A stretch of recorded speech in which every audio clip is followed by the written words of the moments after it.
When you think of the wide receiver class in the 2025 NFL Draft, you think about Travis Hunter, Ted McMillan, Emeka Egbuka, and about 10 more guys before you get to the slot demon down in South Beach. And that player's name is Xavier Restrepo out of the University of Miami.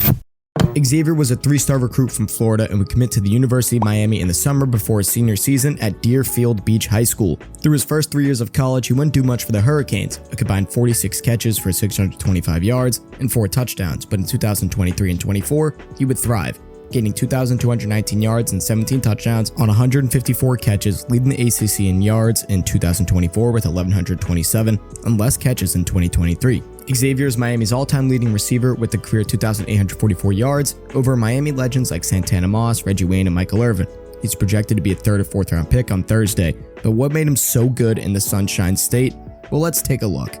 Restrepo is debatably the best route runner in the class. From the slot, which is a spot where he lined up on 90.5% of his routes, he can run any short or intermediate route. Let's take a look at some plays.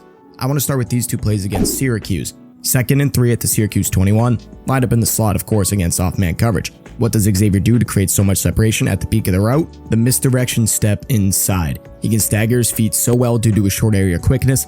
That is enough to get open by itself, but that is not all. If you watch his head, it turns inside as well. In my Javon Baker video last draft, I talked about how good he was at using his eyes, shoulders, and head to deceive defensive backs, and Restrepo has the same skill set when it comes to not just using his legs to get open. On this play, his head and shoulders turn inside, the DB has to react and move inside just a step, allowing the outcutting route to get wide open. Did he get the target on this play? Obviously not. We can see that Cam Ward was slightly off on a throw to his receiver running a post behind Xavier, but if he looked in his direction, would have made the catch for an easy score.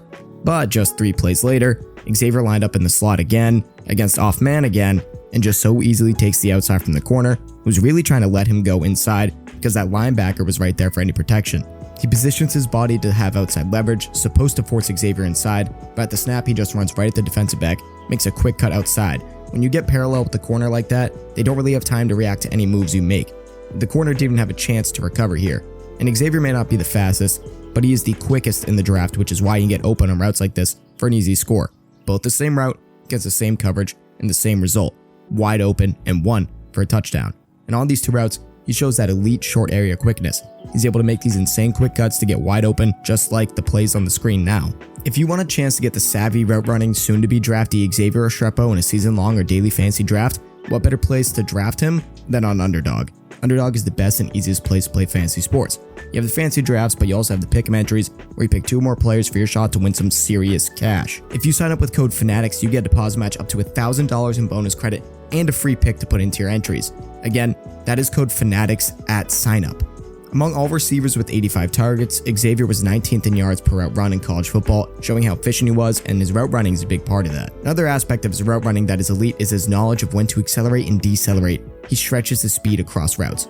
This play against Cal has him running a simple crosser that turns into a big gain. You may look at this and think he didn't do anything that special to get open, but watch again. At the snap, you can clearly see him not running full speed like you may have to on some routes. That's because he didn't want to give the DB a chance to match his speed and have a better idea of what type of route he was going to run.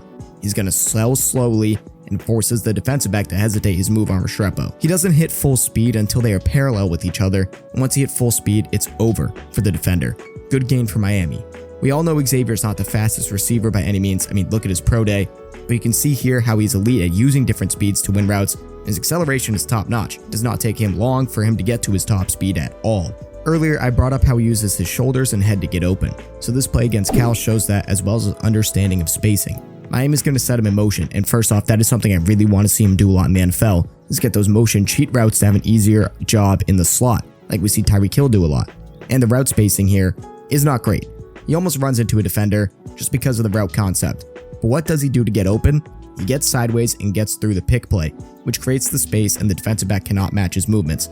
This was a bad throw by Cam Ward, but he shields the ball from the Cal defender, makes an athletic catch behind him. If he kept running on this route, he will miss the ball and knows the DB could intercept it and take it all the way back, but he jumps, which stops his momentum and takes the ball away from behind and fights for some extra yards after the catch.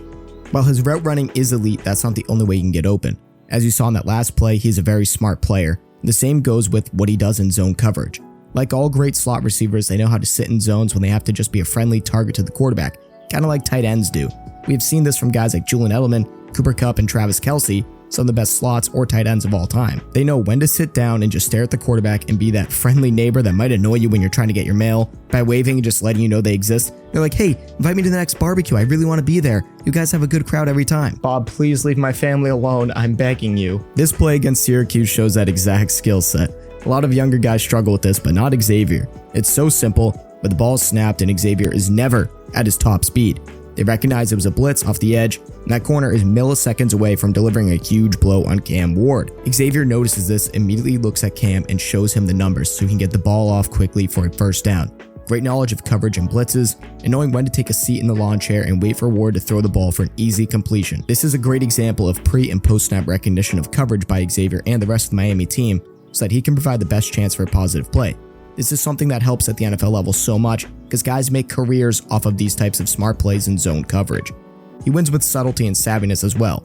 On this play against Cal, he runs a deep dig, but at no point in the route can any of the defenders decipher he's going to continue upfield, cut out, or cut in. Now, since I gave away it was a dig route, he obviously cut in, but how effortlessly he finds a soft spot in the zone right behind the linebackers in front of the defensive backs for a big gain is something you have to put on notice. His savvy route running nature allows him to make great judgment of what to do in this situation by finding a sweet spot in that zone and being an easy target for Cam Ward for a large gain on this play. Another play versus Q's where he just uses the nuances of route running and being aware of what the defense gives you in space. At the top of his route, he slows down, chops if you will, to time his route up to the spacing of the zone. He knows that the middle section of the field will stay open if he slows down. He's not going full speed the whole time, which we talked about earlier. He cuts in slow, chops his feet, Ward hits him in the sweet spot, and he gets vertical immediately. He doesn't waste any time trying to go around defender for a bigger gain. 20-yard gain here for Miami. His yak ability is also incredible. While he may just be 5'9 or 5'10 depending on if you ask Tinder or the NFL Combine, he weighed in at 209 pounds and is a bowling ball. He can beat you with his shiftiness or make contact with the defender for a few extra yards.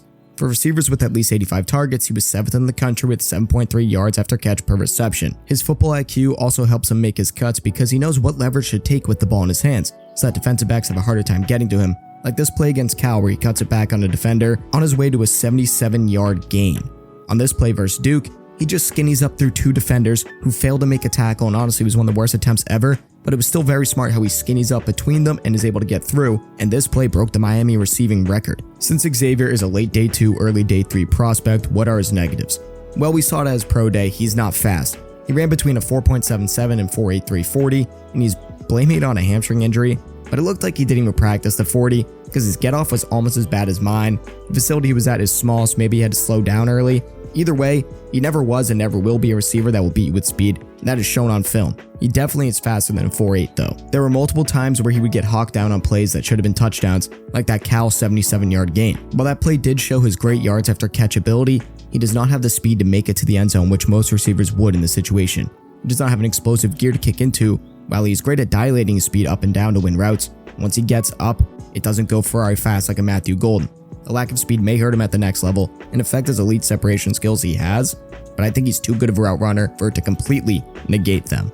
His physical frame is limiting as well. While he's at a good weight for his size and will be able to break some tackles at the NFL level, his catch radius is not big at all, with 9th percentile arm length at 29 3/8 inches. It'll be hard to feed him contested balls, which he was able to catch in college, because he can't reach out for them like the bigger receivers can. He does have great hands. He only dropped the ball on 2.8% of his targets, and he did have that contested catch percentage of 61.5%. But I don't think that contested catch rate will hold in the NFL because of tighter, more physical defenses. But like I just said, despite this limited frame, he is great at the catch point, and that is honestly a big strength of his. He controls body like no other receiver, especially at this size. He made a Jermaine Kearse type of catch here, as well as other great athletic catches. While he is great at making these types of receptions, the point is that he wouldn't have such a hard time adjusting to these balls and having to make athletic, incredible grabs if his catch radius and frame were bigger. But of course, he cannot control that, so he does the best he can to counteract this and does a great job at that. Another thing that could be a weakness is defensive backs at the NFL level can match his quickness. He's in the ACC, one of the bigger conferences, but it's not the best, and some of the defensive backs may not be as talented as guys in the SEC. I mean, he's quick on his feet and on his routes. He's able to chop and slow down for some great breaking routes and getting wide open. But with the modern cornerback being able to match that, be physical with him, it may limit his production out the gate. I do think he can fight through contact because he was really good at chopping down defenders' hands when running his routes. He was good enough against press, So I think this is something he can overcome very easily, mostly because he is that savvy route runner who can use his hands, has great football IQ, and knows how to get open and be there. So when the defense is trying to be physical, he knows exactly how to counteract that. And honestly, I don't think the quickness will be matched at the NFL level because that's just something that is an elite trait of his. Getting open like that, with those quick types of routes, with quick hip movements, quick feet, all of those skills are just way too good for him to struggle with it at the NFL level. Again, he's an elite slot receiver. I don't like to do player comps at all, but he reminds me a lot of a combination of every Patriots receiver ever. Danny Amendola, Julian Edelman, Welker, you name it, with Jarvis Landry. He's exclusively a slot receiver that is very strong and big for his frame, gives effort blocking in the run game, which I didn't even talk about, and is physical after the catch, leading him to create more yards with the ball in his hand. He has a great work ethic that will make him a valuable piece to a team no matter where he gets drafted. He may have an impact on day one. As for teams that I think should look into Restrepo, in no order it is the Dallas Cowboys, Pittsburgh Steelers, Carolina Panthers, New England Patriots, Miami Dolphins, and Green Bay Packers. All of these teams either need wide receiver depth or a dependable slot guy for their quarterback to get the ball to in sticky situations. Xavier has his strengths. He's an elite, savvy route runner, football IQ out the woo-ha, especially versus zones and blitzes, able to set himself up for the quarterback. Who knows what will happen on Thursday, but I hope that the right team gets Xavier and puts his skill sets to work.